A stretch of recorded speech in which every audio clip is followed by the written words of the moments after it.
Get her started. Yeah. What's your name? Spencer Long.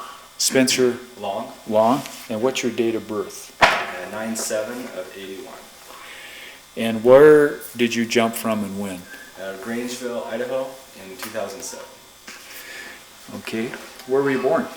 Vernal, Utah. Vernal. And you were raised there? Yeah, raised there on a ranch. And so you were exposed to the outdoors there? Oh yeah. Like how? In what ways? Well, we lived on a ranch. We had about 80 acres. My dad ran cattle, and so we're outdoors 24/7. We had our BB guns and our hatchets, and spent most of our time outdoors, either shooting guns or hunting or fishing. So the ranch, where was it from Vernal? So it was right in Vernal, to the south of like the main Vernal city. We call it Asphalt Ridge. It's on the south end of town. And then when were you went to school there? Yeah, went to high school there. And when did you graduate? 2000. 2000, okay. Boy, you really are young. So when did you first get exposed to fire? The year I graduated high school. And how was that? A neighbor down the street worked for the fire dispatch center for the wildland there, and she's like, you should come do this. It'd be a good summer job. So I went to the S1 3190 class, the first beginners. Took that and got hired right after that for the BLM right there in town. How do they set up for fire? How's the BLM do it? So they had engines there. Sorry, my phone's going off. Anyway, so they have engines there, and they don't really have any hand crews, but they had about 3 or 4 engines, and they patrolled the Book Cliffs and any BLM lands in that area. Did you get any fires? Oh yeah, we had a lot of fires first year. Yeah. And then, so that was your first year out of high school. Yeah. So did you do that? So I did that for, what happened was, the progression, I guess, was I did that for 2 years, the year after high school, and then one more, and then, or was it, I did it for 1 year. Anyway, I did it for 1 year, and I went on LDS mission, left for 2 years, came back, did it for 2 more summers there. Then I went to the Hot Shot crew, Lone Peak, out of Draper, worked for them for 2 years. Then I was able to go jump on Grangeville. And then came back, worked another year at Unified Fire, Wildland, and then now I'm at now. Okay, so why don't you take us through, you're fighting fire for 2 summers, and you were going to school between summers when you were fighting fire? So yeah, so the first year was just fight fire for the summer. Then I left for 2 years. Okay, so tell us about that. So where did you go on your LDS mission? Oh, I went to Argentina. Okay, now what does LDS mean? Oh, Latter-day Saint. Latter-day Saint. Mormon Church. Latter-day Saint, Mormon religion. Yeah, we leave for 2 years when you're 19 to go out and serve the church. It's just a volunteer. Not really, it's not a duty. It's just a volunteer thing, and you go and serve your church for 2 years. And you just preach your church and help to get it out in the world and show everybody what it's about. You do that for 2 years on your own, and you have, it's always in pairs. You've probably seen LDS missionaries walking around, the missionaries too. And so you got your friend, and you do that for 2 years, and then you come home. And you were where? I was in Argentina. It was called Rosario. Okay. Rosario, Argentina, just north of Buenos Aires. Was that a small town? Yeah, very big town. A big town. Very big town. And so you were hooked up with the same person the whole time, or? You rotate. Every few months you'll switch. They call them partners, but your companion. Every 2 years you'll switch, or every couple of months you'll switch. And you did that for 2 years, same place? Yeah. Wow. You kind of move around to different parts of the town and the mission area, but. And did you have to learn the language? Spanish. Okay. Did you know that before you went? No.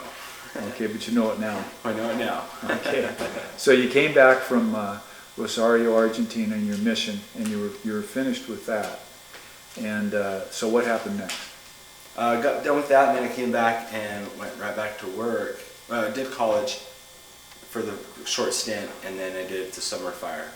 Now, where'd you go to college? It was a little extension out of USU. Utah State University. At Vernal? In Vernal. Mm-hmm. Okay. Then you went back to working on the ranch too, or? Yeah. Well, that's always when you grow up on a ranch, you always work on the ranch, Okay. whether you want to or not. So I gotta turn this phone off. This is going nuts. So you were at USU, and then when did you start working at McCollum? So I did that for 2 more years, and I didn't start working, McCall, the jumpers, Yeah. the Grangeville, I did that in 2007. Okay. And I did 2 years of hot shot crew out of Draper, Lone Peak Hot Shots, Oh, okay. which helped me get on to be a smoke jumper, because they really look for that. So you were working out of Draper, and what was the name of the hot shot crew? Lone Peak. Lone Peak. Why don't you tell us what a hot shot crew is? Oh man, a hot shot crew. There's a documentary out there my friend did that's just amazing. It's a 16-man crew or 20-man crew, and you work all summer with a 20-man crew, and the hot shots are ranked right below the smoke jumpers in difficulty level and expertise, knowledge, and ability to do the fire. And the way that structure works, you got your type 1, or type 2 is your bottom. That's just your normal hand crew in engines. And then you go hot shot type 1, and then you go smoke jumpers. The hot shot's got a lot of stepping stone for a lot of the jumpers, because they really like to see that work ethic. They like to see you to be able to know what you're doing. And who did the documentary on this? Oh, Tyler Austin. And it was his own effort? He did it for a college class. I see. And it's just a short little, maybe 3, 4, or 5 minute film.